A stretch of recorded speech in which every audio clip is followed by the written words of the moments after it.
இது தொடர் அரசியல் வகுப்பு தமிழ்நாடு இனி என்ற தலைப்பிலான தொடர் வகுப்பில் 38வது நிகழ்வு. நாம் இன்றைக்கு எடுத்துக்கொண்டிருக்கிற தலைப்பு என்பது சங்க காலம். ஏற்கனவே நாம் புதுத்தாராளிய காலத்தில் கல்வி எவ்வாறு மாற்றி அமைக்கப்படுகிறது, கல்வி அமைப்பு, கல்வி முறைமை, கல்வி திட்டம் எவ்வாறு மாற்றி அமைக்கப்படுகிறது என்பதை விவாதித்தோம். அப்படி விவாதிக்கிற போது தமிழ் சமூகத்தில் கல்வி கடந்த காலத்தில் எப்படி இருந்துள்ளது என்பது பற்றி நாம் தெரிந்து கொள்ள வேண்டும் என்று விரும்பினோம். அப்படி நாம் பின்னோக்கி ஆய்வு செய்கிற போது கல்வி சிறந்த தமிழ்நாடு என்று பாரதியார் பாடுவதன் பொருள் என்ன என்று ஆய்வு செய்தார். தமிழ்நாட்டில் கல்வி சிறந்து விளங்கிய ஒரு காலம் இருந்திருக்கிறார். எந்த காலம்? அதற்கான சான்றுகள் உள்ளனவா?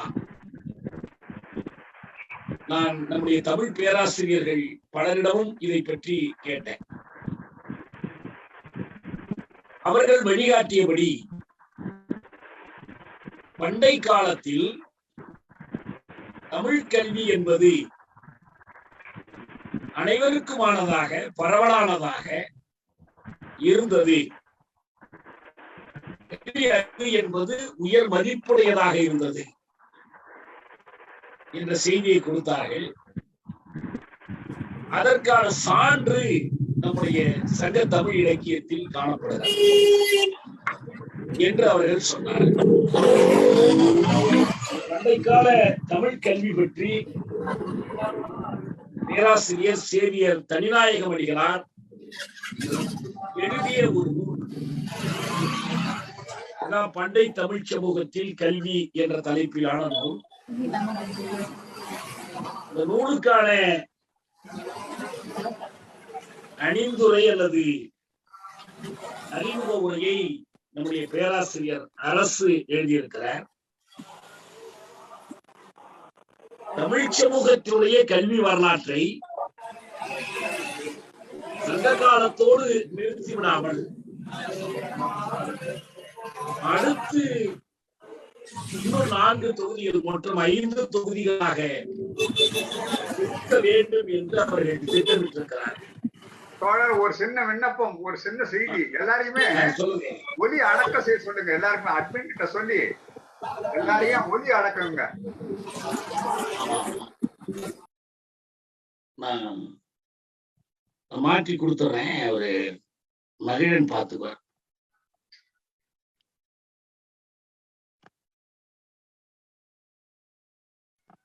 மகிழன், உங்களை அந்த பொறுப்பு உங்கள்கிட்ட கொடுத்தாச்சு. நீங்க எல்லோரையும் ஒளி இழக்குகிற வேலையை செய்யுங்க. அதனால வேண்டி ஒரு சேவியர் தனிநாயகம் அடிகளாருடைய அந்த நூல் பண்டை தமிழ் சமூகத்தில் கல்வி. அடுத்து 2வதாக பல்லவர் பிற்கால பாண்டியர் காலத்திய கல்வி. 3வதாக பிற்கால சோழர் கால கல்வி. 4வதாக விஜயநகர நாயக்கர் மராட்டியர் கால கல்வி முறை. 5வதாக பிரித்தானியர் கால கல்வி முறை. ஏன்னா நம்ம 6வதாக இந்தியர் கால கல்வி முறையும் சேர்த்துக் கொள்ளலாம். நான் பிரித்தானிய ஆட்சிக்கு இப்ப இந்திய ஆட்சி, எனவே இந்தியர் கால கல்வி முறை. இந்த இந்தியர் கால கல்வி முறையிலும் கூட இது புது தாராளியம் என்னென்ன விதமான மாற்றங்களை ஏற்படுத்தி இருக்கிறது என்பதை நாம் முந்தைய வகுப்புகளில் பார்த்திருக்கிறோம். எப்படியெல்லாம் இந்த கல்வி முறையில் மாற்றம் செய்திருக்கிறது, செய்து கொண்டிருக்கிறது என்பதை பார்த்திருக்கிறோம். இப்ப முதல்ல நம்ம கல்விக்கு அடிப்படையாகிய, தொடக்கமாகிய, வேறாகிய இந்த பண்டைக்கால தமிழ் கல்வி பற்றி நான் சென்ற வகுப்பிலேயே சில குறிப்புகள் கொடுத்தேன். கல்வி அன்றைக்கு சிறந்து விளங்கியது என்பதற்கு நமக்கு ஏடறிந்த வரலாறு என்பது தமிழகத்தை, தமிழை பொறுத்த வரைக்கும் சங்க காலத்தில் தான் தொடங்குகிறது. மேல் சங்க காலம் என்று அன்றைக்கு அவர்கள் அதுக்கு பெயர்லாம் வைக்கல. உலகம் பூரா மனிதகுல வரலாற்றில் பழைய கற்காலம், புதிய கற்காலம் என்றெல்லாம் இருக்கிற மாதிரிதான் இங்கேயும். ஆனால் பிற்காலத்தில் இந்த பழைய தமிழ் நூல்களை தொகுக்கிற போது அப்படி ஒரு பெயர் கொடுத்தாரு. அதுக்கு சங்க காலம் என்று பெயர் கொடுத்தாரு. சங்க காலத்தையும் கூட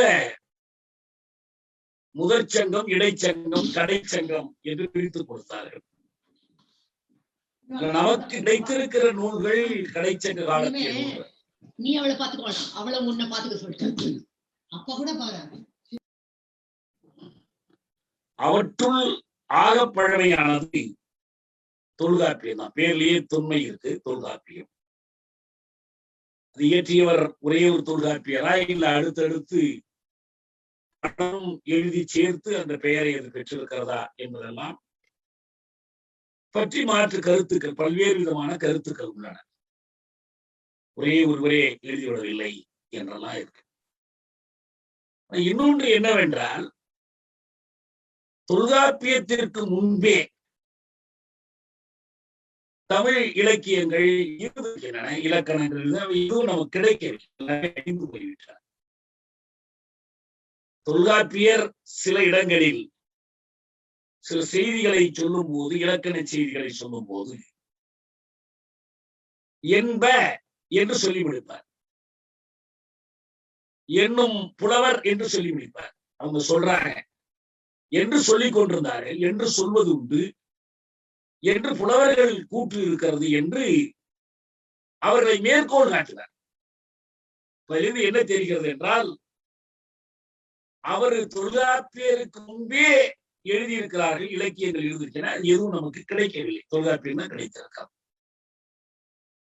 தொல்காப்பியத்தினுடைய காலம் என்பதை ஒரு சீராக பலரும் சொல்லக்கூடிய கருத்துக்களுக்கெல்லாம் ஒரு நிரவலாக பொது ஊழிக்கு முன், அதாவது இப்ப நம்ம கிமுன்னு சொல்றதுதான் பொது ஊழிக்கு முன்னு சொல்றோம். அது ஏன் கிறிஸ்துவனால் எழுப்பான பொது ஊழிக்கு முன் 700 ஆண்டுகள் என்று கணக்கிடுகிறார்கள். இன்னும் அது 3000 ஆண்டுகள் வரைக்கும் கூட செல்லலாம். 3000 ஆண்டுகள் பழமையானது என்ற கருத்து இருக்கிறது. 2700 என்பது எல்லோரும் ஏற்றுக்கொள்கிற ஒரு கருத்து. ஒரு 300 ஆண்டு வேறுபாட்டை பற்றி பெரிதுபடுத்த வேண்டியதில்லை. நான் ஒரு நீண்ட வரலாற்றில் 300 ஆண்டு என்பதெல்லாம் ஒரு பெரிதல்ல. அப்ப அப்படிப்பட்ட அந்த தொல்காப்பியம் அது கல்வி குறித்து சொல்வது என்ன என்பதையும், தொல்காப்பியத்துக்கு பிறகு வரக்கூடிய அல்லது தொல்காப்பியத்துக்கு முன்னரும் வந்திருக்கக்கூடிய நூல்கள் கல்விக்கு கொடுத்திருக்கிற சிறப்பு என்ன என்பதையெல்லாம் சில சான்றுகளை கொண்டு நான் சென்ற முறை வகுப்பிலே எடுத்து காட்டினேன். ஒரு 3 பாடல்களை குறிப்பாக சொன்னோம். கற்கை நன்றே, கற்கை நன்றே, பிச்சை புகினும் கற்கை நன்றே என்ற வரிகள் இடம்பெறக்கூடிய பாடல். ஒரு மாங்குடி மருதனார் என்ற அந்த தமிழ் புலவரை தலைவராக கருதி ஓங்கிய சிறப்பின் உயர்ந்த கேள்வி மாங்குடி மருதன் தலைவன் ஆக உலகமோடு நிறைய பண்புகள் சிறப்பின் புலவர் பாடாது வரைக என் நிலவரை புறப்போர் புங்கன் கூற இறப்போர்க்கு இன்மையான் உறவே என்று தலையாளங்காலத்து நெடுஞ்செழியன் பாடிய ஒரு பாட்டு இருக்கிறது. அந்த அளவுக்கு புலவர்கள் சிறப்பு பெற்றிருந்தார்கள், முக்கியத்துவம் பெற்றிருந்தார்கள் என்பதற்கான ஒரு சான்றாக நாம் அதை எடுத்து காட்டினோம். அதே போல ஆசிரியர்களுக்கு இருந்த மதிப்பு என்ன, அவர்களுக்கு எப்படி உதவியாக இருக்க வேண்டும் என்பதற்கு சான்றாக புறநானூறு 183வது அதுதான் கற்கை நன்றே வருகிறார். உற்றுழி உதவியும் உருபொருள் கொடுத்தும் பிச்சைகளை முடியாது கற்ற நன்றே என்று தொடங்குகிற பாடம். அண்ணனுக்கு இல்லாத முக்கியத்துவம் தம்பிக்கு இருப்பவர் கூட தம்பி அதிக கல்வி அறிவு பெற்றவனாக இருந்தார். அவனுக்கு தான் முதன்மை கொடுப்பார்கள். அரசன் அறிவுடையோர் வழியில் கல்வியுடையோர் வழியில் செல்வான். அப்படிப்பட்ட ஆசிரியர்களை புலவூருக்கு உதவ வேண்டும். புலவர்னா ஏதோ பாட்டு எழுதுகிற புலவர் என்ற பொருளிலே அல்ல. நீங்க எல்லாத்தையும் பாட்டதான் எழுதணும். ஆனால் அவர்கள் புலமை மிக்கவர், அறிவு மிக்கவர்கள், பல்துறை அறிவு மிக்கவர். இந்த பல்துறை அறிவை எல்லாம் அவர்கள் பாடல்களாக சமைத்து கொடுத்தார்கள். அதுக்கு தொல்காப்பியமே ஒரு மிகச்சிறந்த சான்றாக இருக்கு. தமிழ் சமூகத்துடைய அறிவு வளமை எப்படி இருந்தது என்பதற்கு அது ஒரு பெரிய சான்றாக இருக்கிறது. ஏதென்ஸ் நகரத்தில் மிகப்பெரிய கல்வி நிறுவனங்கள் இருந்ததாக சாக்ரட்டிஸ் சொல்வார். அதுபோல அன்றைக்கு மதுரையில் இருந்தது. மதுரையிலிருந்து இந்த கல்வி நிறுவனங்கள் பலவாறாக பரவி சென்றன என்று சொல்வார்கள். மதுரையை சுற்றி அகழ்வாய்வுகள் செய்த போது என்ன தெரிந்திருக்கிறது என்றால், நிறைய கல்வெட்டுகள், அதே போல எழுத்துக்கள் பொறிக்கப்பட்ட தொல்பொருட்கள் கண்டுபிடிக்கப்பட்டிருக்கு நிறைய இடங்களில். பொருள் என்னவென்றால், பரவலாக எழுத்தறிவு இருந்தது. சாதாரண உழைப்பாளிகள் கூட எழுத்தறிவு பெற்றவர்களாக இருந்தார்கள். அதற்கு ஒரு சான்றாக இருப்பது, அவர்கள் எழுத்தறிவு பெற்றார்கள் என்பதற்கு சான்றாக நாம் அண்மையில் கீழடியில் கண்டெடுக்கப்பட்ட அந்த பானை ஓடுகளில் எழுத்துக்கள் எழுதப்பட்டிருந்தன.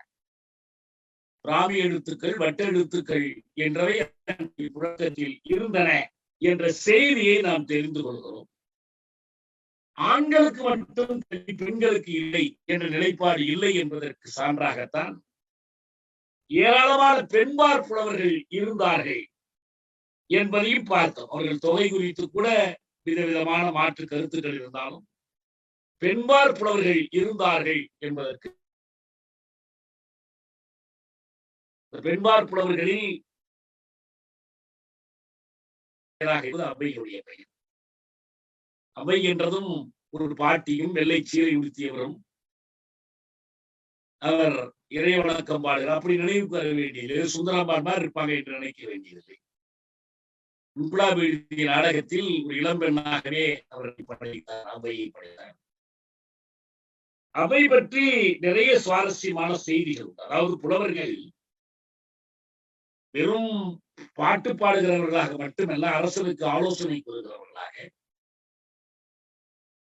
அரசர்களுக்கு இடையில் போர் முழாமல் தடுக்கிறவர்களாக, அதை சில நேரம் போருக்கு ஊக்கமளித்து வீரத்தை பாடுகிறவர்களாக இருந்திருக்கிறார்கள். தமிழ் சமூகம் 4 திணைகளாக 5 திணைகளாக 5 இணைகளாக குறிஞ்சி, முல்லை, பாலை, மருதம், நெய்தல் என்று 5 இணைகளாக பிரிந்து வாழ்ந்த போது ஒரே மாதிரியான சமூக அமைப்பில் இல்லை.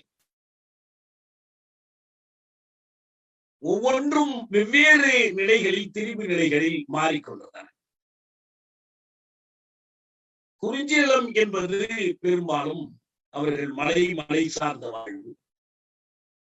அவர்களுக்கான தலைவனாக இந்த மன்னன் என்று அறியப்பட்டவன் தலைவனாக இருந்தான். முருகன் ஒரு குறிஞ்சி நில தலைவனாக இருந்தான். பாரி, காரி, ஓரி போன்ற கடையழி வள்ளல்கள் எல்லாம் இப்படிப்பட்ட குறிஞ்சி நில தலைவர்களாக இருக்கிறார். முல்லைக்கு தேறிந்த பாரி என்பது இயற்கையின் மீது அவர்கள் கொண்டிருந்த நேசத்தை காட்டுகிற ஒரு குறியீடு. ஒரு பந்த போட்டு வச்சுட்டு போயிருக்கலாம், தேரை கொடுத்து விட்டு போனது என்று அதன் மீது கொண்டிருந்த மதிப்பு, மரியாதை. பரம்புமலையை ஆண்ட பாரியை மூவேந்தர்கள் முற்றுகையிட்டு தோற்கடித்து விடுகிறார்கள்.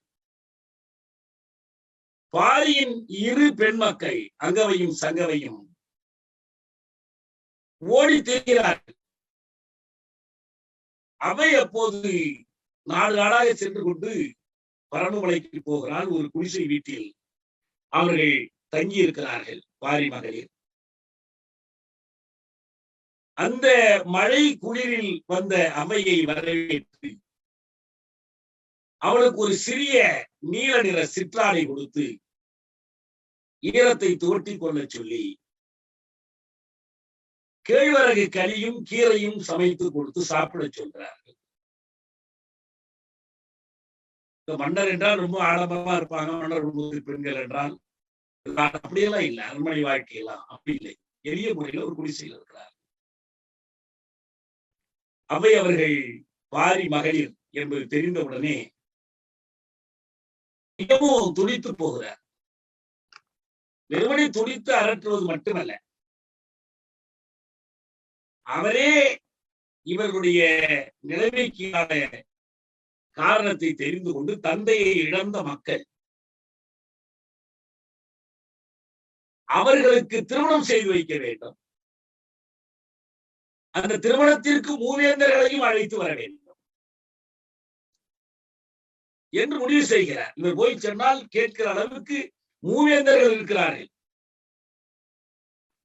இடிப்பாறை இல்லாத ஏமரா மன்னன் என்று திருவள்ளுவர் சொன்னார். மன்னரை இடித்துரைக்கிறவர்களாக புலவர்கள் அறிஞர்கள் இருந்தார்கள். ஏதோ பாடி பரிசு பெற்றுக் கொண்டு போகிறவர்களாக இல்லை. அதற்கு சான்றாக அவை எழுதிய ஒரு பாட்டு சங்கத்தமிழில் இருக்கிறது. பாரி பறித்த பரியும் பழையனூர் காரி கொடுத்த கலைக்கும் சேரமான் மாறாய் என அழைத்த வாய்மையும் இம்மூன்றும் இந்நீலச் சிற்றாடைக்கு நேர் என்று அவர் சொல்வார். பாரி பறித்த பரி என்பது ஒரு சுவையான கதை. பாரியோடு போய் தங்கி இருக்கிறாள். அவள் ஊர் ஊராக போக வேண்டும். பாரியிடம் விடைபெற்றுக் கொண்டு புறப்படுகிறாள். ஊர் எல்லையை தாண்டுவதற்குள் கொள்ளையர்கள் அவளை வழிமறித்து, ஒரே ஒரு கொள்ளையர் தான், கொள்ளையர்கள் ஒரு கொள்ளையர், அவளிடம் இருந்த பரிசு பொருட்கள் மற்றதையெல்லாம் பறித்துக் கொள்கிறார். இவள் போகாமல் திரும்பி பாரியிடமே வருகிறார். பாரி, எனக்கு பரிசில் போய்விட்டது, பொருட்களை இழந்து விட்டேன் என்பதற்காக உன்னிடம் வரவில்லை. நீ ஆள்கிற இந்த பரம்பு மலையில் எப்படி கல்வர்கள் இருக்க முடியும், யார் எப்படி திருடர்களாக இருக்க முடியும், இதுதான் எனக்கு அதிர்ச்சியாக இருக்கிறது. இதை சொல்வதற்காக நான் உன்னை பார்க்க வந்தேன் என்று சொல்கிறார். அப்போதுதான் உண்மையை சொல்கிறான். அவை அந்த கல்வன் வேறு யாரும் அல்ல, நான் தான். உன்னை பிரிந்து இருக்க எனக்கு மனம் வரவில்லை. நீ எப்படியும் திரும்பி உன்னை வரவழைக்க வேண்டும். அதற்காக நான் தான் கொள்ளையனாக மாறுவேட தரித்து வந்து உன் பொருட்களை அழித்துக் கொண்டேன் என்று சொல்வார். அதுக்குதான் அவை சொல்றார், பாரி பறித்த பரி. அவன் அடித்த கொள்ளை அவனிடமிருந்து பிடுங்கிக் கொண்டது. அன்பின்பால் பிடுங்கிக் கொண்ட அந்த அன்பும் பழையனூர் காரி கொடுத்த கலை கொட்டும். காரி அவன் இன்னொரு கலைவர்கள் ஒருவன் என்ன பரிசு கொடுத்திருக்கான் பாருங்க. வைர நகை அல்ல, களை கொட்டு கொடுக்குறான். களை கொட்டை ஒரு பரிசாக கொடுக்குறான். அந்த களை கொட்டும் சேரமான் அதிகமான் வீட்டிலே ஒரு விருந்து நடக்கிறது. அந்த விருந்திலே எல்லோரும் உட்கார்ந்து விட்டார்கள். அவையும் உட்கார்ந்தாகிவிட்டது. திடீரென்று ஒரு குறுநில மன்னரோ வேறொரு விருந்தினர் வந்து விடுகிறார். அவரை உட்கார வைக்க வேண்டும் என்று காரி விரும்புகிறான். உட்கார வைக்க வேண்டும் என்றால் உட்கார்ந்து இருக்கிறவர்கள் யாராவது ஒருவரை எழுந்து வர சொல்ல வேண்டும். யாரையும் அழைக்கவில்லை. அவையை கூப்பிட்டான். மாறாய், அவை மாறாய் என்று கூப்பிட்டான். அவ்வளவு உரிமை தன்னிடத்திலே அவன் எடுத்துக்கொண்டான் என்பதால் அதையும் அவன் பெருமையா கருதுறான். ஆக பாரி பறித்த பரியும் பழையனூர் காரி கொடுத்த கலை கொட்டும் சேரமான் மாறாய் என்று அழைத்த அந்த வாய்மையும், இந்த மூணும் இந்த குளிர்ல போத்திக்கிறதுக்கு நீ கொடுத்த பாருமா துண்டு, அதுக்கு நிகர்ந்தான். அந்த சூழ்நிலை இந்த காலத்தால் செய்த உதவி இதற்கெல்லாம் நிகர் என்று பழகிறார். அப்படி பாடியது மட்டுமல்ல, அந்த பெண்ணிற்கு திருமணம் செய்து வைத்து மூவேந்தர்களை வரவழைத்ததிலே கலந்து கொள்ள செய்தார். அவை என்பது ஒரு சுவையான வரலாறு. சங்கத்தமிழ் கூறுகிற வரலாறு. இந்த புலவர்களுக்கு, அறவோர்களுக்கும் அறிஞர்களுக்கும் எவ்வளவு மதிப்பு இருந்தது என்பதை காட்டும்படியான ஒரு நிகழ்ச்சி அது. இன்னும் தனிநாயகமடிகள் சொல்லுகிறார், இந்த வேந்தர்கள் சிற்றரசர்கள் மக்கள் மீது அதிகமா வரி விதித்து விட்டால் அதை புலவர்கள் எடுத்துக்காட்டி அந்த வரியை குறைக்க சொல்வார்கள், மக்களுக்காக அவர்கள் குரல் கொடுப்பார்கள் என்று சொல்கிறார். அந்த வேலையையும் இந்த புலவர்கள் செய்திருக்கிறார்கள். அவர்கள் சொல்லுக்கு அந்த அளவுக்கு மதிப்பு இருந்திருக்கிறார். அவர்களுக்கு இருந்த சமூக தகுதி அத்தகையதாக இருந்தது. அரசவையில்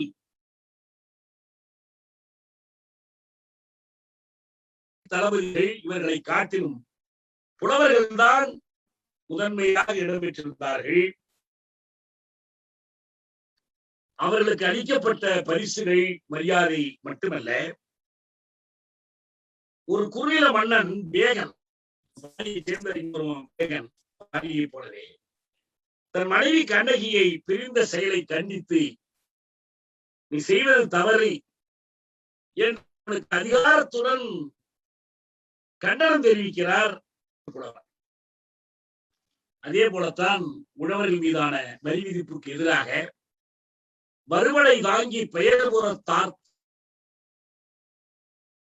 படை ஊன்று சான் மருங்கி நீன்றதன் பயனே நொதுமலாளர் பொதுமொழி கொள்ளாது பகடு புறந்தருளர் பாரம் ஓம்பி குடிபுறந்தருகுவை ஆயினின் அடிபுறந்தருவ அடங்காதோரோ என்று பாடி அந்த வரியை குறைக்க செய்கிறார்.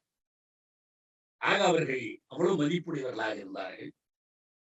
இந்த கூடல், மதுரைக்கு கூடல் நகரம் என்று பெயர் உண்டு, உங்களுக்கு தெரியும். அந்த கூடல் நகரம் என்ற பெயரே அறிஞர்கள் கூடுமிடம், அறிஞர்கள் கூடி விவாதிக்கிற இடம் என்று.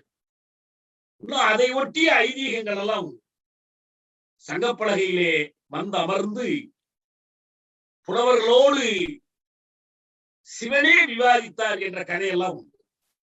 கண்ணுதற் கடவுள் கழகோடு அமர்ந்து பன்னுற தெளிந்தாய்ந்த பசுத்தமிழ்.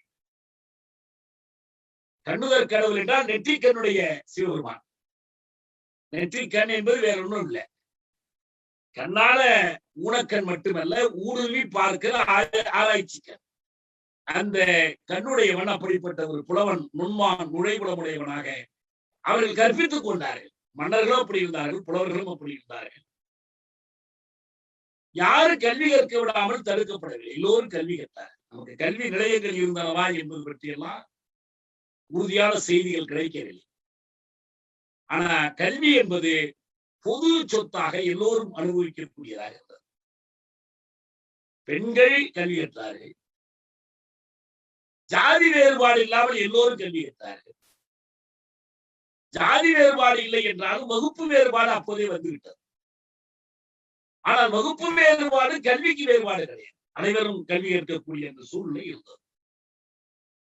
இன்னொரு சுவையான செய்தி, சங்க காலத்தில் மதுரை எப்படி இருந்தது என்பது பற்றி. இந்த மன்னர்கள், நான் சொன்னேன், மன்னன் குடும்பத்தில் தவறு செய்தாலும் இடித்து வைத்தார்கள், மன்னன் வரி விதித்தால் இடித்து வைத்தார்கள். மன்னன் செய்யக்கூடிய தவறுகளை சுட்டிக்காட்டி சரி செய்தார்கள். அதே போல அன்றைக்கு தமிழர் வாழ்வு என்பது அகமும் புறமுமாக இருந்தது. அகம் என்பது காதல், திருமணம், அதை ஒட்டி வருகிற அனுபவங்கள், அணுகுமுறைகள். புறம் என்பது முக்கியமாக போரை குறித்தது. அவருடைய வாழ்க்கையின் ஒரு பகுதியாகவே போரும் வீரமும் இருந்தன. ஆனால் அப்படி இருந்தும் கூட போரை தவிர்ப்பதற்கு, போரை எதிர்ப்பதற்கும் புலவர்கள் செயல்பட்டிருக்கிறார். ஏற்கனவே நம்ம ஒரு முறை பார்த்தோம். அவை ஒரு மன்னனுடைய ஆயுத கூற்றிலை போய் பார்க்கும் போது, என்ன அவை அங்கேயும் போயிருந்தாய், என்னுடைய பகை மன்னனை பார்த்தாய், என்னையும் பார்த்தாய், எப்படி இருக்கிறது பார்த்தாயா என்று அவள் சொன்னால், ஆஹா, உன்னுடைய ஆயுத கூற்றில் எவ்வளவு அழகாக இருக்கிறது, பளபளப்பான கருவிகள், எல்லாவற்றையும் கூர்தீட்டி வைத்திருக்கிறாய், போருக்கு அந்நியமாக வைத்திருக்கிறாய். ஆனால் நான் போய் பார்த்தேனே, உன்னுடைய பகைவனுடைய படைக்கூட்டியர்களை பார்த்தேன், உடைந்து கிடந்த. ஏனென்றால் அவன் ஓயாமல் போர் செய்து கொண்டே இருக்கிறான் என்று சொல்லி, ஆகவே அவனோடு நீ மோதாதே என்று மறைமுகமாக எச்சரித்து போரை நிறுத்தினால் என்பது கதை. இங்கேயும் இந்த போர் கூடாது என்ற கருத்தை வலியுறுத்தி மன்னர்கள் போர் திறத்தை காட்டி நாடெனும் காடாக சேர்ந்த வழி மா சேப்ப ஊர் இருந்த வழி பாழாக போரினால் நாடாக இருந்த இடம் காடாகும், பசுக்கள் தெரிந்த வழியில் புலிகள் உணவும், ஊர் முழுவதும் பாழாகும் என்று ஒரு சங்கப்புலவர் சொல்கிறார். இந்த பொருளியல் வாழ்க்கை என்பது எல்லாவற்றிலும் இன்றியமையாது. போர் புரிவதாக இருந்தாலும் சரி, கல்வி கற்பதாக இருந்தாலும் சரி, வயிற்றுக்கு உணவு தேவை, அது இல்லாம இருக்க முடியாது. இது எங்க இருந்து வரும்? அரண்மனையிலிருந்து வர முடியாது. சமூகத்தில் ஒரு சிறு பகுதி மக்கள் கொள்ளையடித்து கூட சாப்பிடலாம். ஆனால் கொள்ளையடிக்கிற பொருளை வேறு யாராவது விளைவித்தாக வேண்டும். சமூக வாழ்க்கையின் வளர்ச்சி அனைத்திற்கும் பொருளியலே அடிப்படை, ஆக்கமும் மீளாக்கமும் தான் அடிப்படை என்று மார்க்ஸ் கூறிய போது, எங்களுக்கு தெரிந்த சில சமூகங்கள் எதையும் விளைவிப்பதும் இல்லை, ஆக்குவதும் இல்லை, அவர்கள் வாழ்கிறார்களே என்று திருப்பி கேட்டார்கள். எப்படி? அவர்கள் கொள்ளையடித்து வாழ்கிறார்கள். எதை கொள்ளையடிக்கிறார்கள்? வேறொரு விளைவித்திருப்பதாலே கொள்ளையடிக்கிறார்கள். அப்ப அங்கேயே ஆக்கம் இருக்கிறது. பொருளாக்கம் மீளாக்கம் இல்லாமல் ஒரு சமூக வாழ்க்கை இல்லை. ஒன்று நீ செய்யணும், இல்லை இன்னொருத்தர் செய்யணும். அப்ப இந்த சங்ககால தமிழ் வாழ்க்கையில் இந்த பொருளாக்கம் எப்படி நடைபெற்றது, மீளாக்கம் எப்படி நடைபெற்றது என்பதற்கான ஒரு சான்றாக மதுரை நகரம், நாங்க கூட இப்ப ஒரு 2-3 ஆண்டுகளுக்கு முன்னால இந்த மரதண்டைக்கு எதிரான ஒரு மாநாடு நடத்தினோம். இரவு முழுக்க. அதுக்கு பேரே தூங்கா நகரம்னு பேர். மதுரைக்கு தூங்கா நகரம் உண்டு. இப்ப கூட மதுரையில போய் தங்கினோம்னா ஒரு 12 மணிக்கு வெளியே எழுந்து வந்தோம்னா மல்லிகைப்பூ இட்லி வச்சு வித்துட்டு இருப்பாங்க. அந்த மரபு என்பது சங்க காலத்திலிருந்து வருது. தூங்கா நகரமாக அது விளங்குகிறது. அதனால்தான் அதனுடைய அங்காடிகளிலேயே 2 விதமான அங்காடிகள் இருந்தன. ஒன்று நாளங்காடி, இன்னொன்று அல்லங்காடி. நாளங்காடினா பகல் நேரத்தையே கிடைத்தது, அல்லங்காடினா இரவு நேரத்தையே கிடைத்தது. அல்லும் பகலும் பாடுபட்டான்னு சொல்றோம்ல, அல்லென்றால் பகல் அல்லாதது, இரவு. அப்படிப்பட்ட அந்த அங்காடிகளில் எப்படி இருக்கிற அங்காடியுடைய நிலை என்னவென்றால், இப்ப நம்ம புதுமக்கால பொருளியலில், நவீன பொருளியலில் மாணவர்கள் படிக்கிறார். விலை ஏறுவது இறங்குவது, பணவீக்கம் பற்றியெல்லாம் படிக்கலாம். ஏன் விலை ஏறுது இறங்குதுன்னா ஆசிரியர் என்ன சொல்லி கொடுக்குறாங்கன்னா, அது சப்ளை அண்ட் டிமாண்ட் விதி செயல்படுது. வழங்கலும் வேண்டலும். வழங்கல் மிகுந்தால் விலை குறையும், வேண்டல் மிகுந்தால் விலை உயரும். அது அவ்வப்போது ஏறி இறங்கி கொண்டே இருக்கும். ரெண்டும் எப்பயும் ஒரே நிலைக்கு வராது. வந்தா கொஞ்ச நேரத்துக்கு தான், உடனே திரும்ப மாறி போயிடும். விலை மதிப்பு என்பதற்கெல்லாம் இந்த அங்காடி காரணிகளைத்தான் முதலீடு பொருளியல் காட்டுது. அவங்க இதுக்கு மேல் மறைந்திருக்கக்கூடிய மதிப்பு, இதை பற்றியெல்லாம் அவங்க கவலைப்படுறதில்லை. அந்த சங்ககாலத்திய அந்த அங்காடி பற்றி ஒரு சங்கப்புலவர் விளக்குகிறார். கடல் நீர் ஆவியாகி மேகமாவதால் கடல் வற்றி விடுவதில்லை. ஆறுகள் பல கடலில் வந்து கலப்பதால் கடல் பொங்கி வழிவதும் இல்லை. அதுபோல மக்கள் திரளாக வந்து பொருட்களை வாங்குவதால் பொருட்கள் தீர்ந்து விடுவதும் இல்லை. பல இடத்திலிருந்து வணிகர்கள் விற்பனைக்கு பொருட்களை கொண்டு வருவதால் பொருட்கள் மிகுந்து விடுவதும் இல்லை. ஓவர் சப்ளையும் இல்லை, ஓவர் டிமாண்டும் இல்லை. அது ரெண்டு ஈக்குவேட் ஆகுது. சொல்ற பாட்டை பாருங்க. மழை கூட குறையாது, புனல் மிக மிகாது, கரை பொருது இறங்கும் முன்னீர் போல குளக்குள குறையாது, தரத்தர மிக்க முன்னீர்ல கடல். எப்படி இருந்தாலும் அது எப்படி நடக்கும் என்பதை சொல்றாரு. நம்முடைய மருதனார் இரவு முழுவதும் முதலில் நடக்கக்கூடிய இந்த புற வாழ்க்கை, அக வாழ்க்கை பற்றி எல்லாம் விளக்கமா சொல்றார். இதுதான் சங்ககாலத்திய பொருளியலாகவும் சங்ககாலத்திய பண்பாடாகவும் இருந்தது. இதற்குள் பகுதி பகுதியான வேறுபாடுகள் உண்டு. இன்னொன்று, இந்த சங்ககால வாழ்க்கை குறித்து விரிவான ஆய்வுகளை நடத்திய 2 அறிஞர்கள் கைலாசபதியும் சிவத்தம்பி. சிவத்தம்பி அந்த காலத்திய பொருளியல் வாழ்க்கை பற்றி சொல்லும் போது ஒரே விதமான குமுக அமைப்பு இல்லை என்று சொல்றார். திணை சமூகம், அந்த திணை வழி தமிழ்நாடு என்பது அதனுடைய எல்லைகள் என்ன, அதனுடைய மக்கள் தொகை என்ன என்பதையெல்லாம் நாம போய் ஆராய்ந்து பார்த்தால் சில செய்திகள் மட்டும்தான் தெரியும். எல்லையை பொறுத்த வரைக்கும் தொல்காப்பியத்தினுடைய பாயிரத்தில் சொல்லப்படுற எல்லை என்பது வடவேங்கடம், தென்குமரி, ஆயிடை, தமிழ் கூறும். சில அறிஞர்கள் சொல்றாங்க, இல்ல, வடக்கே இமயம் தொடங்கி தெற்கே குமரி வரை அது நாவலந்தீவு எனப்பட்டது. ஆரியர்கள் அதை ஜம்பு தீபம் என்று சொல்வார். அதாவது நாவல் மரம் நிறைந்த ஒரு தீவு, நிறைந்த ஒரு நாடு, ஒரு தீபகற்பம், குடாநாடு, முப்புறமும் கடல் சூழ்ந்ததால் அதை தீவு என்று அழைத்தார்கள்.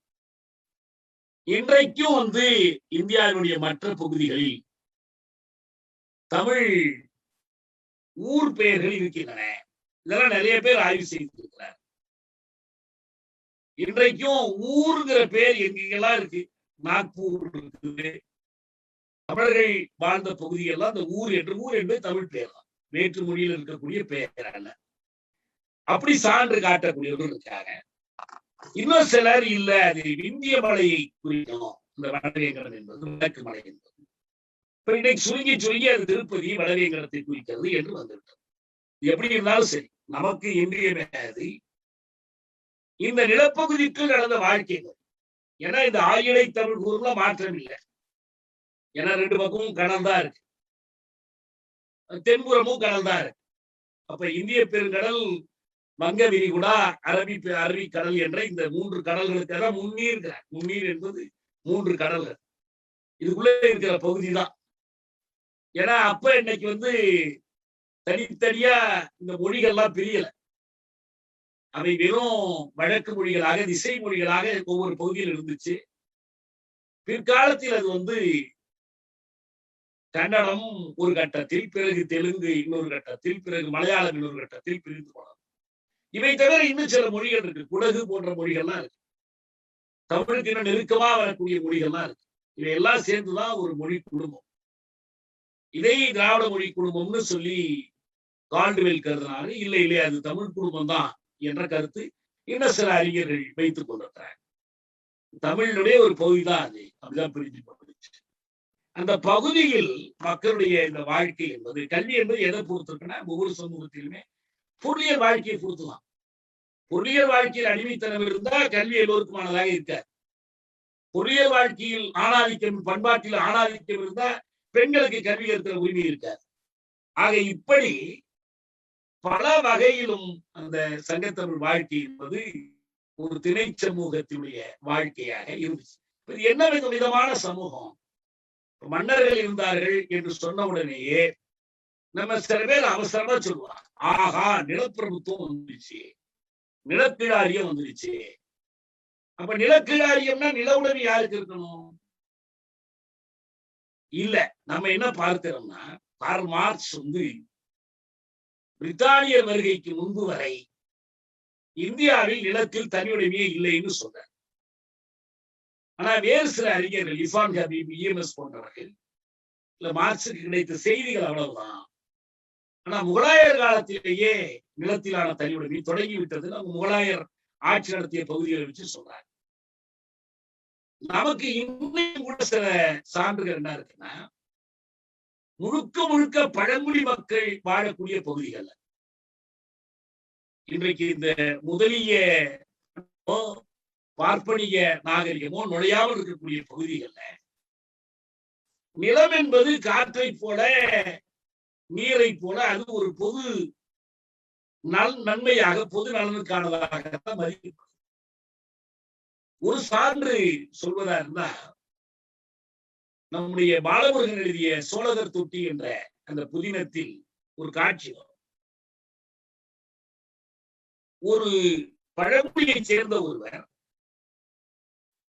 அவரிடம் காவல்துறை பேரம் பேசுது. வீரப்பனை பிடிச்சு போகணும், தகவல் கொடுக்கணும், நீ எல்லாம் செஞ்சீங்கன்னா உனக்கு நாங்க நிலம் கொடுக்கிறோம். நிலம் கொடுக்கிறோம்னு சொல்றதையே அந்த பழங்குடியால புரிந்து கொள்ள முடியாது. அது எப்படி நிலம் கொடுக்க முடியும்? அவருக்கு நிலம் தனி உரிமை என்ற அந்த உணர்வே இல்லை. இப்ப நம்ம யாராவது உங்கள்கிட்ட நீங்க இந்த வேலையெல்லாம் செஞ்சா அந்த கடலை உங்களுக்கு கொடுத்துறேன்னா என்ன செய்வோம்? கடலை போய் நீ யாரா கொடுக்குறது? எனக்கு கடல் எல்லாருக்கும் போகுது. அல்ல இந்த காற்றை உங்களுக்கு எழுதி கொடுத்துருவோம்னா யாரா ஒத்துக்குமா? அப்படித்தான் நிலத்திலான பொதுமை இருந்தது. மன்னர் அவற்றுக்கான அதிகாரி. அவர் கொடுக்கிறாரு, பண்றாரு, பிரிச்சு கொடுக்குறாரு. பிற்கால சோழர்கள் காலத்துல எல்லாம் நிலத்தை பிரிச்சு நிலக்கிழார்கள் கையில கொடுத்தாங்க. இப்ப மூப்பனார் குடும்பத்துக்கு எல்லாம் பெருநிலங்கள் வந்தது எப்படின்னா சோழர் படைக்கு ஆள் திரட்டி கொடுத்துதான். ஆனால் நம்ம சொல்லக்கூடிய காலத்தில் அப்படிப்பட்ட நிலத்தனி உரிமை என்பது இருந்ததற்கான சான்றுகள் இல்லை. அது பொதுவாக இருந்துச்சு, எல்லோருக்கும் பொதுவாகத்தான் இருந்துச்சு. அப்ப அந்த கூட்டத்தின் தலைவனாக ஐரோப்பிய நாடுகள் எல்லாம் பாத்தீங்கன்னா ஆதி பொதுமைக்கு பிறகு வந்த சமூகம் உடனே அடிமை சமூகம் இல்ல. சில நாடுகள் அப்படி வந்துச்சு, வேறு பல நாடுகள் அப்படி வரல. ரெண்டுக்கும் இடையில நீண்ட இடைக்காலங்கள் இருந்தன. அப்படிப்பட்ட இடைக்காலங்களில் ஒன்று பேட்ரியார்கல் சொசைட்டின்னு சொல்வார். தந்தை வழி குடும்ப சமூகம். அந்த ஊருக்கு ஒரு தந்தை தலைவரா இருப்பார். அவருக்கு கீழே எல்லா குடும்பங்களும் அவருடைய ஆதிக்கத்திற்கு எல்லோரும் உட்பட்டவர்களா இருப்பாங்க. இது ஒரு ஆணாதிக்கத்தினுடைய ஒரு வடிவமாக அவருடைய தலைமை. அவரே ஒரு ஆண்டையா மாறுவதற்கு இந்த ஏனையவர்கள் அல்லது அவர்கள் ஒரு பகுதியின் அடிமைகள் ஆவதற்கு அதற்கு பிறகு நீண்ட காலம் தேவை. நமக்கு 3000 ஆண்டுகள் ஏடறிந்த வரலாறு. நான் முன்பே சொன்ன மாதிரி அதுக்கு முன்னால இன்னொரு 1000 ஆண்டுகள் கூட ஏடறியப்படவில்லை என்றாலும் இந்த திணைவெளி சமூகம் இருந்திருக்கலாம். அதனுடைய பதிவுகள் இருக்கு. இப்ப தொல்காப்பியர் மற்றவர்களை சொல்வதா சொல்லும் போதெல்லாம் அதெல்லாம் நம்ம பார்க்கிறோம். அப்படி ஒரு 1000 ஆண்டுகள். இன்னும் பின்னாலையும் போனா கூட எவ்வளவு ஆண்டுகள் போனாலும் கூட ஒரு 5000, 6000, 7000 ஆண்டு அதுக்கு முன்னால என்னவா இருக்கு? என்ன மாதிரியான ஒரு சமூகம்? அதுதான் சமூக அமைப்புகளுக்கெல்லாம் தொடக்கமாக அமைகிற ஒரு தொழில் பொதுமை சமூகமாகத்தான் உலகம் முழுவதும் இருந்திருக்கு. மனிதகுலம் தோன்றி 20 லட்சம் ஆண்டுகளுக்கு அது மனித சமூகம் என்று இல்லாமல், அரசு என்று இல்லாமல், ஒழுக்கம் ஒழுங்குமுறை என்று இல்லாமல் விலங்கு நிலையில், அரை விலங்கு நிலையில் அடைந்து கொண்டிருந்தது. பல லட்சம் ஆண்டுகள், இது சில 1000 அல்ல. அவர்கள் கற்காலத்தில் வாழ்ந்து கொண்டிருந்தார்கள். அவர்கள் தங்களை இயற்கை சீற்றங்களிலிருந்தும் கொடிய விலங்குகளிலிருந்தும் காத்துக் கொள்வதே பெரிய. அப்ப அவர்களுக்குள் ஒருவர் இன்னொருவரை ஏமாற்றுவது, ஒருவர் இன்னொருவரை சுரண்டுவது என்பதற்கெல்லாம் நினைத்து பார்க்க கூட வாய்ப்பில்லை. அதற்கான கல்விகள் இல்லை அவங்கள்ட்ட, அதற்கான பொருளாக்க முறை இல்லை. அப்படிப்பட்ட ஒரு சமூகத்தில் உலகம் முழுவதும் அதை கடந்து வந்திருக்கிறார். இதை பற்றிதான் நம்முடைய ராகுல சாங்குர்த்தியாயின் ஒரு கதை வடிவத்திலேயே வாங்காமுதல் கங்கை நரை என்று எழுதியிருந்தார். நீங்கள் பல பேர் படிச்சிருக்கலாம். அது இந்த நாட்டுக்கு எல்லா நாட்டுக்கும் பொருத்த முடியாது. அது மாறி அடுத்த கட்டமாக அது எத்தனை 7000 ஆண்டு முன்போ, 10,000 ஆண்டு முன்போ, அல்லது 5000 ஆண்டு முன்போ உழவை கற்றுக்கொண்டு நிலத்தில் தங்கி வாழ்வது, மிகை பொருளை வணிகம் செய்வது, அதற்கான வணிக நிறுவனங்களை உருவாக்குவது, கடைகளை உருவாக்குவது என்றெல்லாம் வருகிற போது நகரங்களும் உழவு செய்யக்கூடிய சிற்றூர்களும் இதெல்லாம் உருவாகுது. அதுதான் ஒரு சமூக வாழ்க்கையினுடைய தொடக்கம். அந்த சமூக வாழ்க்கையினுடைய தொடக்கம் நமக்கு சங்க காலமாக அமைகிறது. சிறு அரசுகள், குறுநில அரசுகள், வேளிர் ஆட்சிகள், அதே போல மூவேந்தர்கள், இவங்க எல்லோரும் இருந்தாங்க. இவர்கள் ஒரு பக்கம் ஒரு ஏறத்தாழ நிகர்மை வாய்ந்த ஒரு சமூகம் என்றாலும் எல்லா இடத்துலயும் ஒரே மாதிரி. அதுதான் சிவத்தம்பி சமச்சீரற்ற சமூக அமைப்புன்னு சொன்னார். அதே போல உற்பத்தி பண்டங்கள், இன்னைக்கு சந்தை இருக்கு. கடற்கரை ஓரத்துல இருந்தா மட்டும்தான் மீன் சாப்பிடணும்னு அவசியம் இல்லை. மலைப்பாங்கான இடத்தில் இருந்தால் மட்டும்தான் உருளைக்கிழங்கு சாப்பிடணும்னு அவசியம் இல்லை. எல்லா இடத்துக்கிடம் எளிதில் பரிமாறிக்கொள்ளப்படும். எல்லாமே சரக்குகள் ஆக்கப்பட்டுடுச்சு. ஒரு பொருளியல் இணைப்பு வந்துடுச்சு சமூகத்தில். ஆனா அன்னைக்கு அப்படி இல்லை. அப்ப உணவு பழக்கம் ஒரே மாதிரி இருக்கிறதுல மலைப்பகுதியில் ஒன்றா இருக்கு, கடலோரத்துல இன்னொன்றா இருக்கு, மறுநிலத்தில் ஒன்றா இருக்கு, பாலைநிலத்தில் வேற ஒன்றா இருக்கு. ஒரு பகுதியில் செழுமை இருக்கு, ஒரு பகுதியில் வறட்சி இருக்கிறது. இப்படி பலவிதமாக ஏற்றத்தாழ்வோடு வேறுபட்ட ஒன்றாக இருக்கு.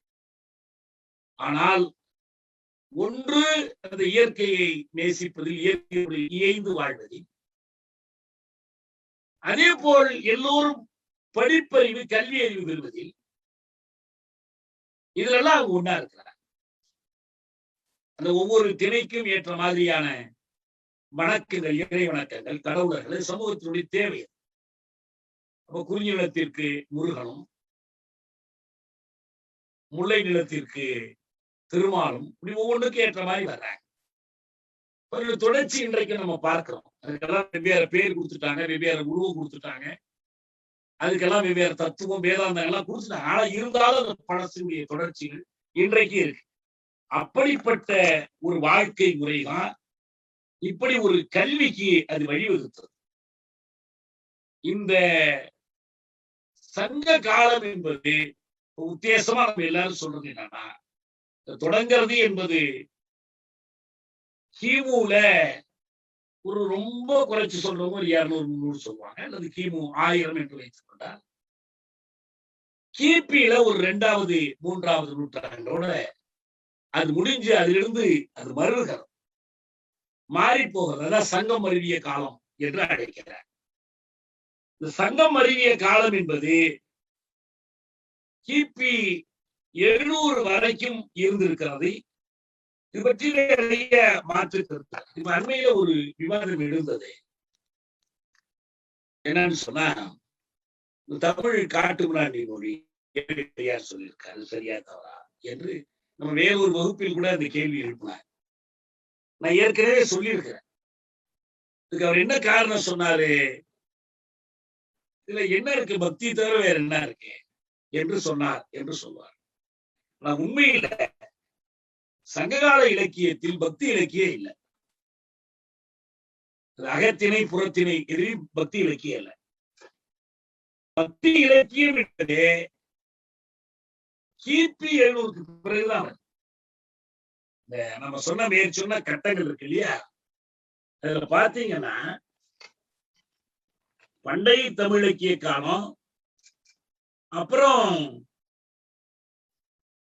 பிற்கால பாண்டியர் பல்லவர் காலம். இந்த இலக்கியங்கிறதுல ஒரு கட்டத்தில் சமூகத்தில் தீமைகள் மலிந்து, அநீதிகள் மலிந்து, குற்றங்கள் மலிந்த போது அதற்கு எதிராக நீதி நூல் காலம். அதுதான் திருக்குறள், நாலடியார், இந்த நூல்கள்லாம் வந்துருது. அது அற இலக்கிய காலம் என்றே அதை சொல்றாங்க. அதையும் பக்தி இலக்கியம் என்று சொல்ல முடியாது. யாரும் திருக்குறள் போய் பக்தி இலக்கியம் சொல்ல முடியுமா, நாலடியார் சொல்ல முடியுமா, சொல்ல முடியாது. அதனால பக்தி இலக்கியம் என்பது கிபி 700க்கு பிறகுதான். அதனால தமிழை இந்த அடிப்படையை வைத்துக் கொண்டு இது காட்டுமிராண்டி மொழி என்று சொல்ல முடியாது. அப்புறம் அது என்ன அறிவியல் இருக்கிறது என்று கேள்வி எழுப்பினார். செய்திகள் போதிய அளவுக்கு தெரியறதில்ல, அது புலவர்கள் தெரியப்படுத்துறதில்ல. உண்மையில் தொல்காப்பியத்தில் இருக்கக்கூடிய அறிவியல் அதே காலத்தில் வேறு எந்த நூலிலும் இல்லை. தொல்காப்பியம் என்பது எல்லாவற்றிலும் காலத்தையும் இடத்தையும் நிலமும் பொழுதும் வளர்ச்சிக்கு அடிப்படை என்று குறிப்பிடுறது. ஒவ்வொரு திணையிலும் ஒவ்வொரு செயலுக்குமான கருப்பொருள் குறிப்பொருள் என்று வரையறுக்கிற போது அது அதற்கு பொருத்தமான காலம் எது, அதற்கு பொருத்தமான நிலம் எது என்பதை வரையறுத்து சொல்லும். அதனுடைய அறிவியல் மெய்யியல் கண்ணோட்டம் நான் வேறு ஒரு கட்டத்தில் சொன்னேன். அது ஏதோ ஒரு இலக்கண நூல், எழுத்து எப்படி எழுதணும், வாக்கிய அமைப்பு எப்படி இருக்கணும், காலத்தை எப்படி மாற்றணும் என்பதை பற்றி மட்டும் பேசுகிற நூல் அல்ல. அது பொருளதிகாரத்தை உடையது. வெறும் எழுத்தை மட்டும் பற்றி பேசக்கூடிய ஒரு நூல் அல்ல. அப்படிப்பட்ட ஒரு பொருளதிகாரத்தை கொண்ட ஒரு நூல் எல்லாவற்றை பற்றியும் பேசும். அது எதை காட்டுகிறது என்ற யாரோ ஒருவர் அனைத்தும் தெரிந்தவராக இருந்தார் என்பதை காட்டல. அந்த சமூகம் எந்த அளவுக்கு அறிவு பெற்ற சமூகமாக இருந்தது என்பதை அது காட்டுகிறது. அடுத்த கேள்வி என்ன இருந்ததுன்னா, சங்க காலத்திலும் சரி சங்கம் அறிவிய காலத்திலும் சரி சாதி எப்படி இருந்துச்சு? நம்ம ஏற்கனவே சொன்னோம், எல்லோரும் கல்விக்கு தடையா இருக்கிற ஒரே ஒரு செய்தி சாதிதான். அங்கேயும் நம்ம போன முறை படிக்கும்போது சொன்னோம், அந்த மேலோர் கீழோர், மேற்குளம் கீழ்குளம் என்ற சொற்கள் வருது. ஒரு கீழ்குளத்தை சேர்ந்த ஒருவன் படித்து விட்டான் என்றால், கல்வி பெற்று விட்டான், அவன் மேற்குளமாக ஆனாலும் அந்த கீழ்குளத்தை சேர்ந்தவனுக்கு கீழ்பட்டவன், அவன் தான் மேல், படித்தவன் தான் மேல், அவன் என்ன குலமா இருந்தான். ஆனா அப்படி குலம் என்று வேறுபடுத்துகிறார்களே, என்ன மாதிரியான குலங்கள் இருந்தன, என்ன மாதிரி குலங்கள் இருந்திருந்தாலும் சரி, அந்த குலங்களில் எதுவும் கல்வியை மறுக்கப்படாது. எதற்கும் கல்வி மறுப்பு இல்லை. அவர்கள் தொழில் அடிப்படையில செய்யக்கூடிய வேலைகள் அடிப்படையில் இந்த குலங்கள் மாறிக்கொள்ள முடியும். இந்த வேறுபாடுகள் என்பவை அன்னைக்கு தோன்றிடுச்சு. வேந்தர், அரசர், வேளிர் இவர்கள் ஆறு வகுப்பு, இப்பதான் முதல் வகுப்பு. அந்தனர், தாவதர், அறிவர், கணியர் இவர்கள் விஸ்ராந்தியார் 19வது புறம்பாடல்ல குறிப்பிடக்கூடிய சான்றோர்கள், அவர்கள் ஒரு வகுப்பு. இவங்களுக்கு வேலை, அறிவு, ஆய்வு, ஒழுக்கம், பொதுநலம், துறவு இதெல்லாம் செய்யக்கூடியது. வள்ளுவருடைய 99வது அதிகாரத்துல சான்றாண்மை என்று ஒரு குறள் அதிகாரம் இருக்கு. அதுல அவங்க சொல்றாங்க அவனுடைய தகுதிகள் என்ன என்பதை சொல்றாங்க. வணிகர்கள், தொழில் செய்பவர்கள், வேளாண்மை செய்யும் நிலத்தினார்கள், இவர்கள் செல்வந்தர்களும் உயர்ந்தோர்கள் எனப்பட்டனர். 3வது வகுப்புக்குரியவர்கள் இவர்கள் சிறு குறு வணிகர்கள், சிறு குறு தொழில் செய்பவர்கள், சிறு குறு வேளாண் குடிகள் ஆகியோரும் இன்ன பெறும். பார்ப்பனர், பாணர், கூத்தர், பொருணர், விரலி போன்றவர்களும் இன்ன பிற அனைத்து மக்களும் 4ஆம் வகுப்பை சேர்ந்தவர்கள். இந்த பார்ப்பனர் வேறு, அந்தனர் வேறு. அந்தனர் என்பவர் அவங்க ஒழுக்கமானவர்கள், அறிவுரை சொல்லக்கூடியவர்கள். ஆனா இந்த பார்ப்பார் என்று சொல்லுவவங்க நாள் பார்க்கிறவங்க, கோள் பார்க்கிறவங்க, நேரம் பார்க்கிறவங்க, எப்ப விதைக்கலாம், எப்ப அறுக்கலாம் என்றெல்லாம் பார்த்து சொல்லக்கூடியவர்கள் பார்ப்பதனால பார்க்க. இவர்கள் யாரும் இப்படி இருக்கிற காரணத்தினால் ஒன்னே நானா இதை எப்படி ஒரு பிறப்படிப்படை வருதுன்னா, அவரவர் அடுத்த தலைமுறைக்கு அந்த தொழிலை, அந்த கலையை கற்றுக் கொடுக்கிறார். கல்லாமல் குலவிச்சை பாகப்படும். கற்றுக்கொள்ளாமலே அது கிடைச்சிடும் அடுத்தவனுக்கு. ஏன்னா இப்ப டிக்ஷனரி வச்சு பார்க்க முடியாது, கம்ப்யூட்டர்ல போய் செக்க முடியாது, கூகுள்ல போய் சர்ச் பண்ண முடியாது. எல்லாத்தையும் செய்யலாம் வைத்திருந்து மனப்பாடம் பண்ணி அடுத்தடுத்தவங்களுக்கு கொண்டுட்டே போகணும். நான் சென்ற முறை சொல்லும் போது பொற்கோளர்களை உதாரணமா சொன்னேன். பொற்கோளர்கள் ஒன்றும் ஒரு மேனுவல் வச்சுட்டு இல்லை, என்னென்ன நகை எப்படி செய்யணும். அது இயல்பா சின்ன குழந்தையிலேருந்து அது கற்றுக் கொடுக்கப்படும். அது ஒரு கல்வியாகவே அவங்களுக்கு போயிடுது. இன்னைக்கு அப்படி இன்னைக்கு பொறியியலையோ மருத்துவத்தையோ இன்னைக்கு அப்படி செய்ய முடியாது. ஆனால் அப்படி அன்னைக்கு இருந்துச்சு. அதனால் வருகிறது பிறப்பு. ஆனால் என்ன வரலன்னா அது சாதியா மாறும். சாதி என்ற சொல் இருக்கு தமிழ்ல. அது ஒண்ணும் ஜாதியை நம்ம சாதியாக்க, சாதினே இருக்கு. எப்படி நம்ம பூஜைன்னு சொன்னோம், பூ செய்தல், அது பூசை. அந்த பூசை பூசையாகி அவன் பூஜை ஆக்கிட்டான். இப்ப நம்ம வெட்டி கட்டுவது வேட்டி, வேட்டியை வேஷ்டி ஆக்கிட்டார் இல்லையா? சலசலத்து ஓடுவது நீர், அந்த சலத்தை ஜலமாக்கிட்டான். இப்படி தமிழ் சொற்களை எல்லாம் வடமொழி ஓசை, வடமொழி பிரிச்சுட்டாங்க. அப்படி வரும்போதுதான் இந்த சாதி ஜாதி ஆட்டம். ஆனா இந்த சாதி எதுனா, நம்ம சொல்ற சாதி இரண்டுடைய வேறு இல்லை. ஆண் சாதி, பெண் சாதி. நாய்கள்ல இது உயர்ந்த ஜாதி நாய், இது தாழ்ந்த சாதி நாய். உயிரினங்கள், ஸ்பீசிஸ், அந்த உயிரினங்கள் என்ற பொருள்தான் தமிழ் சாதியாகும். வர்ணங்கள் ஜாதிகளாவதற்கும், அந்த ஜாதிகள் ஒரு சமூகத்தில் நுழைவதற்கும் நிலைப்பதற்கும் அடிப்படையாக இருப்பது அகமண முறை. அதாவது சொந்த குலத்திற்குள் தான், சொந்த சாதிக்குள் திருமணம் செய்யக்கூடிய அந்த முறைதான். இப்ப திணை சமூகத்துல திணை கூட தடையாவல்ல. ஒரு திணையை சேர்ந்தவர் இன்னொரு திணையில் மனம் புரிந்து கொள்வது, காதலிப்பது என்பதெல்லாம் தடையாவல்ல. அதற்கு ஒரு புரோகிதர் வேண்டும், பொருத்தம் பார்க்க வேண்டும் என்ற அவசியம்லாம் இல்லை. அதுக்கான ஒரு நல்ல சான்றாதான் நம்ம திருமண வீடுகள் எல்லாம் சொல்லக்கூடிய ஒரு பாட்டு. அவர் என்ன சொல்றாரு, குறுந்தொகையினுடைய 40ஆம் பாட்டு. யாயும் நியாயும் யாராகியரோ, எந்தையும் நுந்தையும் எம்முறை கேளீர், யானும் நீயும் எவ்வழி அரிதும், செம்புல பெயல் நீர் போல அன்புடை நெஞ்சம் தாம் கலந்தனவே. இந்த பாட்டு எழுதினுடைய பேர் தெரியாதனால இந்த புலவருக்கே என்ன பேர் கொடுத்துட்டாங்கன்னா செம்புல பெயல் நீரார் என்று பேர் கொடுத்துட்டாங்க. இது எழுதுறதுனாலே அவர் பேரு செம்புல பெயல் நீரார். வேற ஒன்னும் அவர் கல்வெட்டுலாம் பதிச்சு வைக்கல. இது எதை நமக்கு காட்டுதுன்னா,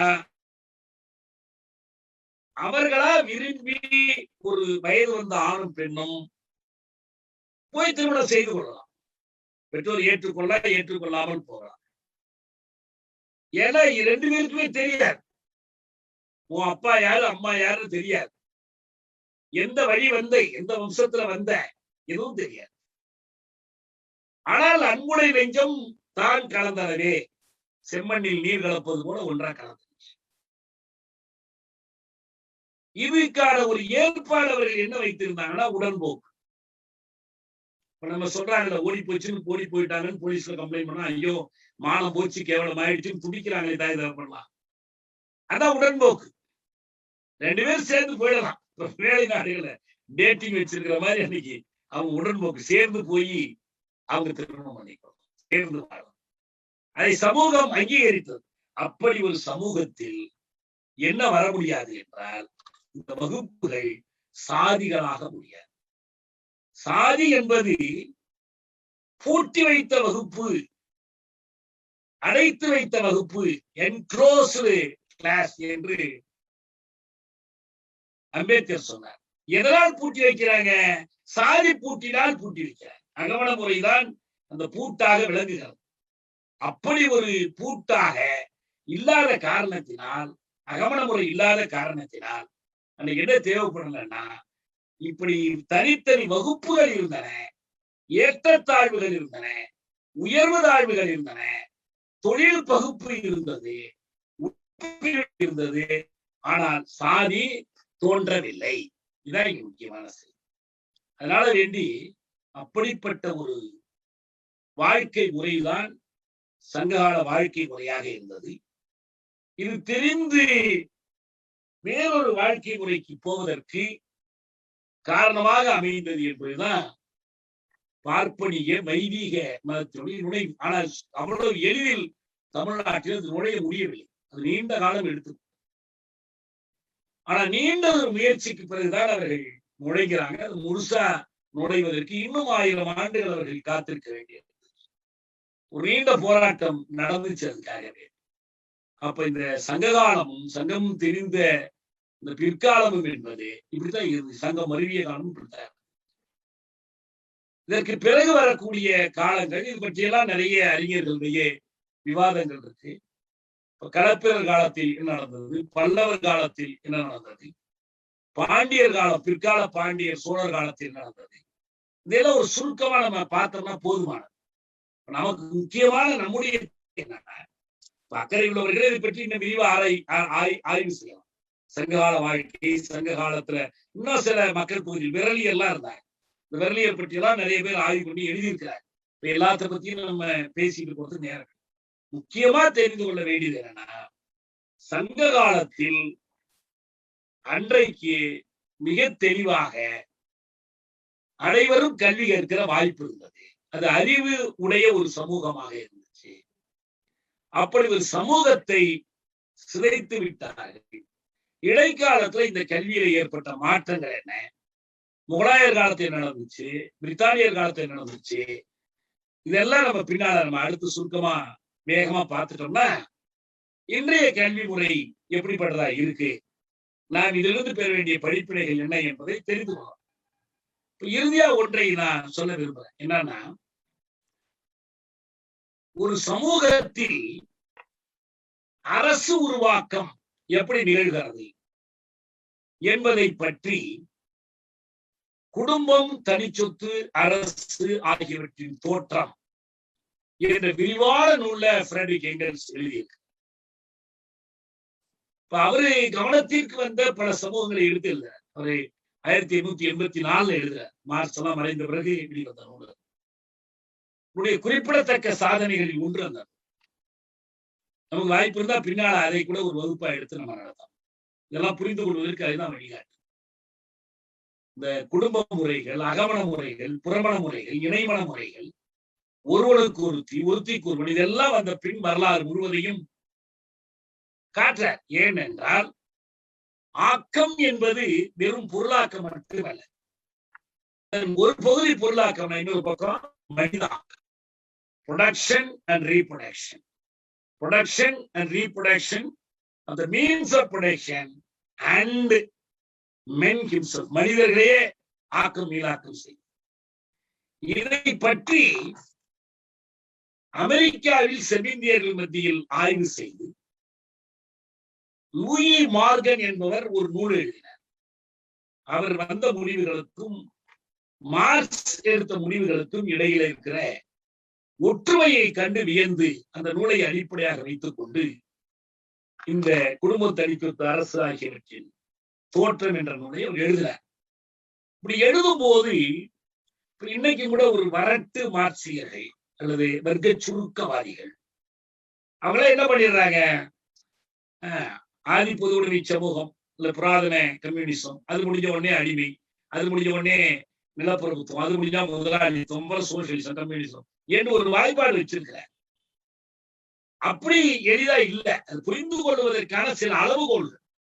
சாதியம் இருக்குன்னா எந்த அளவுக்கு பிரபுத்துவ முறைக்கு ஏற்றது, எந்த அளவுக்கு அடிமை சமூகத்துக்கு ஏற்றது, எந்த அளவுக்கு இது முதலாளித்துவ சமூகத்தில் நிலைக்கக்கூடிய என்று ஆய்வு பண்ணுவதற்கான ஒரு ஆய்வு பொருட்கள், ஆய்வு கருவிகள் தான் இதெல்லாம், இந்த வரையறை எல்லாம்.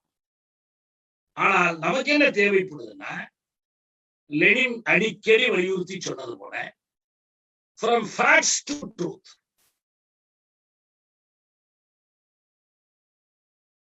தரவுகளிலிருந்து முடிவுகளுக்கு வரும். நம் கட்டுக்குள் அடங்காத, கைக்குள் அடங்காத, நம் விருப்பு வெறுப்புக்கு அடங்காத பொருண்மைகளை கணக்கில் எடுத்துக் கொண்டு அதிலிருந்து நம்முடைய முடிவுகளை எடுக்கும். நாம் ஏற்கனவே வைத்திருக்கக்கூடிய முன்முடிவுகள் சத்தியம் என்று நம்பி இருக்கிறவற்றுக்கு அது பொருந்துதா பொருந்தலையான்னு பார்த்து ஒத்துக்கொள்வது, நிராகரிப்பது என்று கூட. அப்படி பார்க்கும்போது எங்கெல்ஸினுடைய இந்த ஆய்வுக்காக வந்து ரோகுவாய் கணங்கள் என்ற அந்த கணக்கை மத்திய வாழ்க்கை, அவங்களுக்குள்ள இருந்த திருமண முறைகள், அவங்களுக்குள் ஏற்பட்ட மாற்றங்கள், இதை பற்றி விரிவா எழுதுறார். இது படிக்கும் போது நமக்கு தமிழ் சமூகத்தின மாற்றங்கள் அப்படி நினைவு வரும். நம்ம அந்த குடும்ப தனிச்சொத்து அரசு அதை படிச்சோம்னா, அது மட்டுமல்ல, அடுத்தவர் என்ன செய்தார்னா, ஜெர்மானியர்கள் கெல்ட்டுகளுக்கு இடையில் எப்படி அரசு உருவானது, கிரேக்க அதிகர்களுக்கு இடையில் எப்படி அரசு உருவானது, ரோமாவில் எப்படி அரசு உருவானது, ரோமானியர்களுக்கு இடையில் என்பதை தனித்தனியாக எடுத்து ஆய்வு செய்கிறார். இது எல்லாம் ஒரே மாதிரி இல்லை. இது ஒவ்வொரு சமூகத்திலும் ஒவ்வொரு விதமா இருக்கு. உண்மை என்னன்னா, பொருளாக்கம் விரிவடைந்து அதனுடைய தன்மைகள் மாறியதற்கு பிறகு ஆதி பொதுவை சமூகம் கலைந்து போய் அதன் இடத்தில் ஒரு புதிய சமூகம், அடிமை சமூகம், அதற்கு பொருத்தமான பொருளாக்கம், வணிகம் எல்லாமே வந்து சேரும். இன்னும் சொல்ல போனால் இந்த கால்நடை வளர்ப்பு என்பது வந்ததையே 2 விதமா சொல்லுவாங்க. பழைய உலகத்தில் வந்து வேளாண்மைக்கு உதவியா கால்நடை வளர்க்கப்பட்டதாகும், புதிய உலகத்தில் உதவியா வேளாண்மை கண்டுபிடிக்கப்பட்டதாகவும் சொல்லுவாங்க. இது நம்ம விருப்பம் இல்லை, துல்லியமா புறஞ்சார்ந்து அப்ஜெக்டிவா ஆய்வு பண்ணி இந்த முடிவுகளை எடுக்கலாம். இந்த அணுகுமுறையை கொண்டு, இந்த மார்க்சிய அளவுகோலை கொண்டு தமிழ் சமூகத்தில் அரசின் தோற்றம், அதற்கான காரணிகள் என்ன என்பதை ஆய்வு செய்து சில முடிவுகளுக்கு நாம் வரோம். அதில் அவர்களுக்கு இல்லாத தனி காரணியாக நமக்கு என்ன இருக்கு, நமக்கான தனித்தன்மை வாய்ந்த காரணிகள் என்ன என்பதையெல்லாம் நாம பார்க்கணும். இது இன்னும் விரிவான ஆய்வுக்குரிய செய்திகள். ஆனா எல்லோரும் படிக்க வேண்டும் என்ற ஆர்வத்திற்காக நான் இதை சொல்றேன். இதில் இந்த மன்னர்களுடைய பங்கு என்ன, புலவர்களுடைய பங்கு என்ன, திருக்குறளின் பங்களிப்பு என்ன, நீதிநெறி நூல்களின் பங்களிப்பு என்ன என்பதை பற்றி எல்லாம் ஆய்வு செய்யணும். அதுக்கெல்லாம் நாம அடுத்தடுத்து முயல்வோம். நம்ம இந்த வகுப்பை நான் இதோடு நிறைவு செய்கிறேன். சங்ககாலம், சங்கம் மருவிய காலத்தில் கல்வி நிலை என்பதுதான் இன்னைக்கு நாம் எடுத்துக்கொண்ட தலைப்பு. அதற்கு இந்த செய்திகள் போதும். இதன் மேல விளக்கங்கள் தேவைப்பட்டால் நம்ம அடுத்தடுத்து பார்க்கலாம். அடுத்த வகுப்பில் நாம் இதற்கு பிறகு கல்வியில் ஏற்பட்ட மாற்றங்கள் என்ன, அதுக்கு என்ன பின்னணியாக இருந்துச்சு, எப்படி இறுதியாக இது வீழ்த்தப்பட்டு வைதிகம் எப்படி வெற்றி பெற்றது, பார்ப்பனியத்தின் வெற்றின்னு சொல்லி அம்பேத்கர் சொல்றாரு இல்லையா, அந்த வெற்றி தமிழகத்தில் எவ்வாறு அரங்கேற்றப்பட்டது என்பதை நாம் அடுத்த வகுப்பில் பார்ப்போம்.